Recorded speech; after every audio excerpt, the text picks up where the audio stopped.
through. So without any further ado, I commend the bill to the House. Yeah. I call Marama Davidson. Tēnā koe, Madam Speaker. Thank you.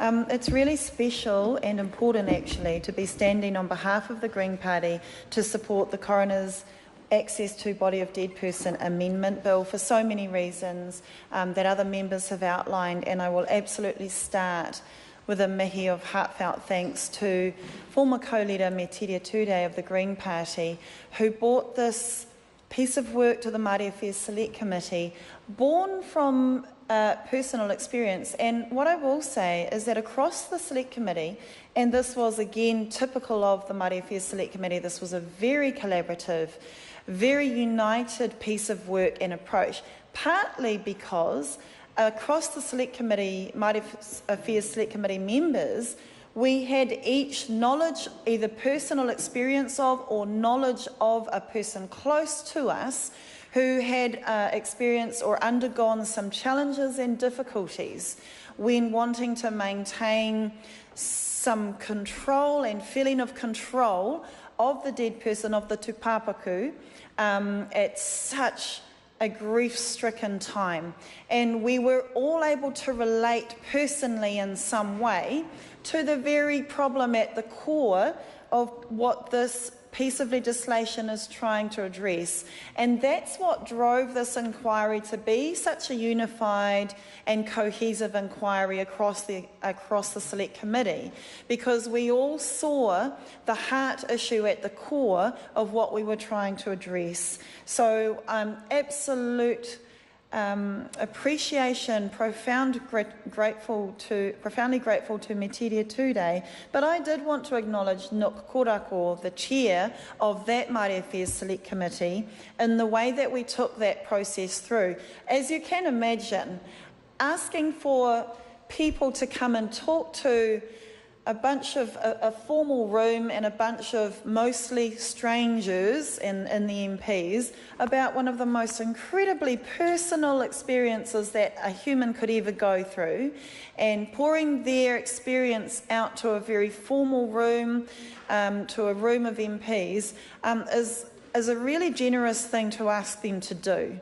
But they came and they shared their stories with us simply to try and help us do better as lawmakers, to try and help us make a decision about what needs to be changed.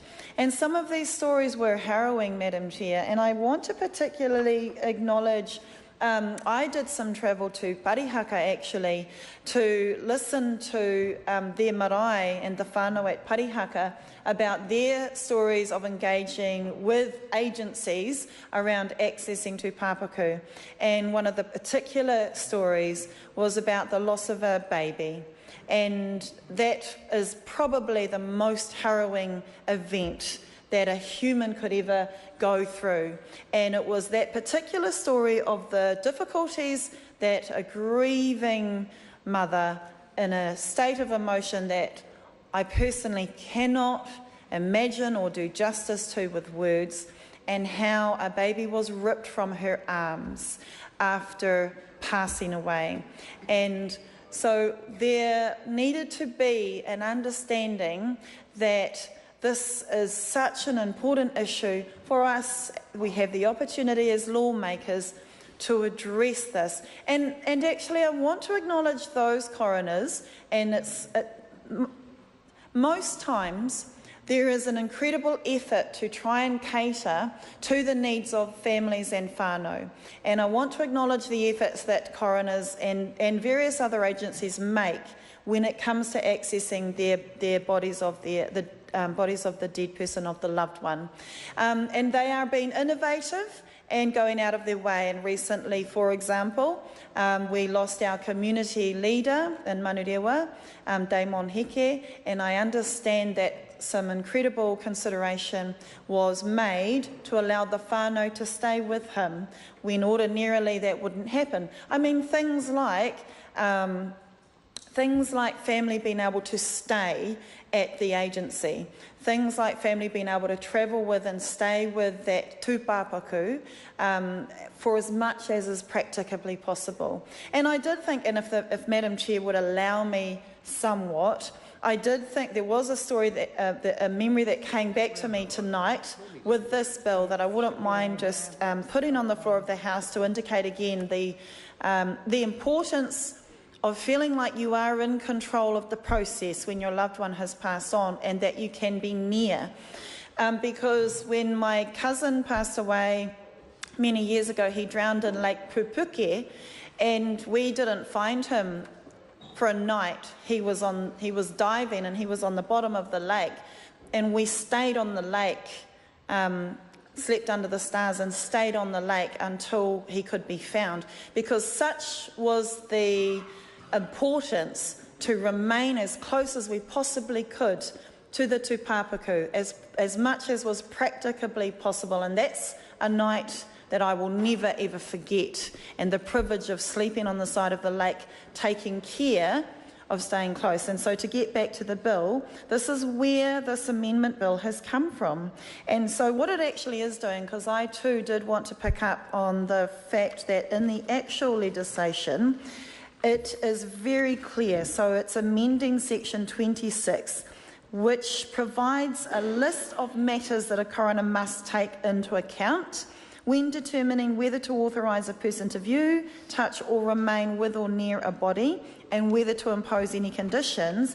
And then that particular matter, that list of matters to be taken under account, what this bill is doing is inserting a section which says what must be taken into account: the ethnic origins, social attitudes or customs or spiritual beliefs of the person who is, or of a person who is suspected to be, the dead person, or of an immediate family member of that person that customarily require viewing, touching or remaining with or near the body. So it's very clear that it applies to all ethnicities, and not just ethnicities.